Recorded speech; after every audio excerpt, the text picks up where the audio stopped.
Ya, Assalamualaikum warahmatullahi wabarakatuh. Bersama saya lagi, bengkel elektronik kita. Okay, kali ni saya nak bincang sikit. Kerana ada orang yang tanya saya tentang series lamp untuk repair. Okay, hari ni saya akan bagi kongsi tentang kenapa kita digalakkan untuk pakai series lamp semasa repair. Okey, ini ada satu contoh power supply lama lah. Power supply lama ni. Ini contoh sajalah. Power supply lama yang saya sambung lebih panjang sikit lah. Jadi saya akan tunjuk macam mana semasa kita repair ni, series lamp boleh bantu kita semasa kita repair. Jika berlaku perkara-perkara yang tidak diingini, yang tidak disengajakan, yang sebenarnya boleh bawa kesan yang agak buruk lah kalau kita tak berhati-hati. Okey, jadi saya akan gunakan board ni sebagai kita akan uji board ni. Apa ni, saya akan tunjuk lah series lamp. Okey, ni contoh series lamp yang saya dah buat. Okey, ni series lamp saya lah. Saya ada holder ni. Okey, saya ada lagi series lamp yang saya buat yang lain lah. Okey, ni pun series lamp juga saya ada buat juga. Okey.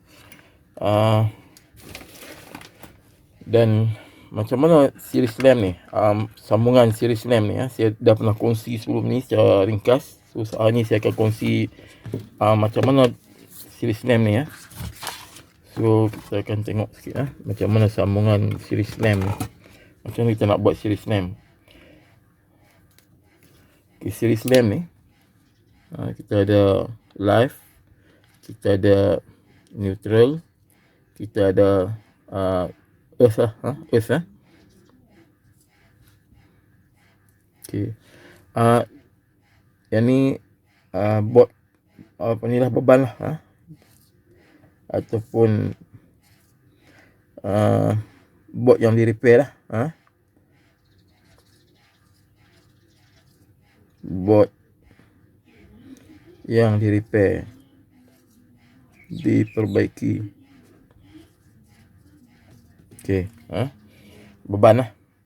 So neutral sambung terus ke tempat neutral kat board tu. Tak perlu usik dia line ni. Earth sambung terus ke earth board tu. Tak perlu diusik lagi benda ni. Yang cuma kita akan buat perubahan adalah pada line live. So kita putuskan, kita sambung satu tungsten bulb dan masuk live ke board tadi lah. Okey, macam ni. Jadi hanya bahagian ni saja yang kita putuskan lah. Yang lain kita tak kacau. Kita putuskan kita sambung secara seri atau series lamp. Okey, itu saja perubahan yang perlu kita buat. Yang lain kita tak perlu usik. Kekalkan. Cuma tebatan mesti yang selamat dan kemas dan selamat lah tebatan, supaya tidak ada short dan sebagainya membahayakan. Ini cara yang mudah lah.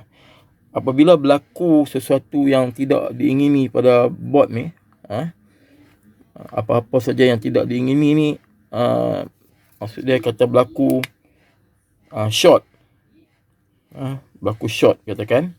So bulb ni akan menyala lah dan selamatkan kita punya board kita ataupun beban kita yang sedang kita repair dan sebagainya, selamatlah. Macam tu. Jadi dia kadang-kadang berlaku kesilapan semasa kita sedang check dengan multimeter, tershort. Jadi dia dapat selamatkan. Kadang-kadang berlaku kelalaian dan sebagainya ni, dia membantu mengurangkan risiko. Kadang-kadang kita tersilap tukar komponen. Kita tukar komponen jenis yang tidak sesuai dan sebagainya pun boleh menyebabkan berlaku kerosakan pada board. Dan insyaAllah series lamp ni dapat membantulah. Ataupun kadang-kadang juga berlaku kerosakan komponen dalam board yang kita tak perasan. Bila kita sambung nak test dan sebagainya, series lamp ni juga dapat membantu. Jadi ini perkara yang bila kita repair biasa berlakulah. Jadi macam mana pula jenis lampu yang kita nak pilih. Kita pakai lampu elemen. Jangan pakai lampu LED. Kita kena guna elemen. Watt dia pula antara 70 watt ke atas sehingga 100 watt. Ini 100 watt lah. Ini 100 watt, dan ini yang saya pakai, saya tunjuk tadi pun, ini pun 100 watt juga. 100 watt juga. Yang penting ada elemen, jangan pakai LED. Walaupun LED 100 watt pun kita pakai elemen, pasal elemen tu akan jadi beban nanti. Dia akan tanggung coil ataupun gelung elemen tu. Jadi tungsten elemen tu akan jadi sebagai macam ganti load. Jadi dia perlukan tungsten lamp tadi sebagai ganti load. Okey, sekarang ni saya akan tunjuk macam mana contoh ketika berlaku satu yang tidak diingini ketika kita buat kerja-kerja repair lah. Sedang kita buat repair ni, jika kita tershort dan sebagainya, apa yang berlaku pada series lamp. Okey, saya akan tunjuk. Okey, saya akan sambung series lamp saya ni. Saya akan sambung masuk ke ATX power supply ni. Kita akan tengok. Okey, kita akan tengok series lamp ni.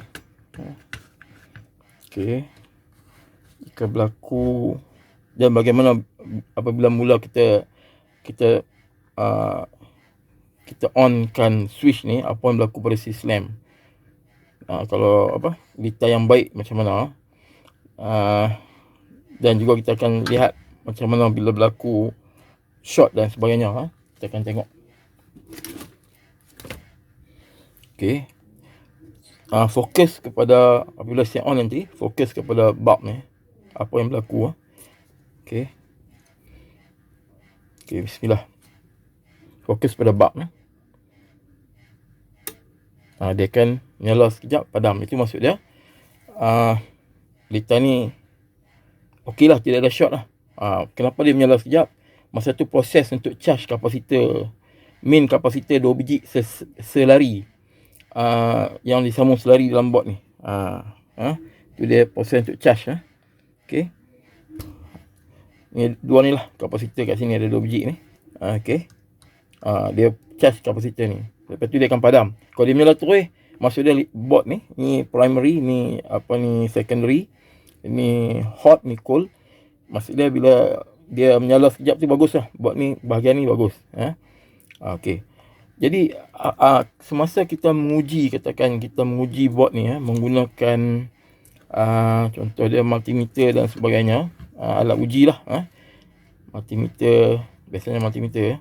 Jika berlaku short, katakan kita short, kita sedang uji, kita short, apa akan berlaku pada series lamp? Apa yang series lamp boleh bantu, ataupun series lamp ni macam mana dia akan selamatkan kesilapan kita. Okey, contoh katakan kita short ni live neutral. Live neutral, kita short live neutral, katakan semasa berlaku membuat pengujian dalam meter secara AC dibekalkan pada board atau online. Okey, bismillah. So dia akan menyala kalau berlaku short. Okey, jadi beban telah pindah pada series lamp, daripada dia menyebabkan letupan ataupun kerosakan pada litar ni. Sekali lagi saya buat. Okey, dia akan berpindah kepada series lamp. Itulah pentingnya kalau kita pakai series lamp ni, untuk langkah sebagai langkah berhati-hati jika berlaku kesilapan dan sebagainya lah. Jadi saya rasa itu saja yang saya nak share. Jadi benda ni tak mahal pun, tapi dia membantu kita. Saya ulang lagi sekali, pasal apa kita perlukan series lamp ni, untuk membantu kita mengelakkan jika berlaku kesilapan sebagai juru teknik semasa kita katakan tersolder short. Kita melakukan kerja soldering, tiba-tiba ada tempat-tempat yang solder yang kita tak perasan. Okey, tempat yang solder yang kita tak perasan telah short, dan bila kita on supply, sepatutnya akan berlaku kerosakan akan menyebabkan kerosakan yang teruk lah pada litar kalau kesilapan yang macam tu Tetapi dengan series lamp ni dapat membantu kita sebab untuk selamatkan litar tu. Okey. Kemudian juga berlaku kesilapan tukar komponen yang kita tukar tersilap value dan sebagainya. Apa pun series lamp akan take over load tu. Dia akan take over load tu instead of kita menyebabkan berlaku kerosakan kat litar ni. Kemudian juga berlaku kerosakan komponen pada litar pun series lamp akan take over load tu. Dia akan nyala lah. Jadi litar silap macam saya tunjuk tadi tu. Ini antara kelebihan-kelebihan series lamp. Jadi yalah, kalau selama ni kita repair, kita tak pernah pakai ni kan, okey lah. Kalau tak kita dapat jaga secara kita dapat jaga berhati-hati, okey lah. Tapi tak salah kalau kita lebih berhati-hati dengan pakai series lamp yang tak susah mana pun nak buat. Tetapi tebatan tu mesti baik lah. Tebatan tu mesti elok lah. Dan ulang value dia ni adalah 70 watt hingga 100 watt dan mesti tungsten lamp. Mesti gunakan elemen tungsten. Jangan pakai LED. Itu saja saya ingat. Terima kasih. Tolong like, share dan subscribe. Assalamualaikum warahmatullahi wabarakatuh.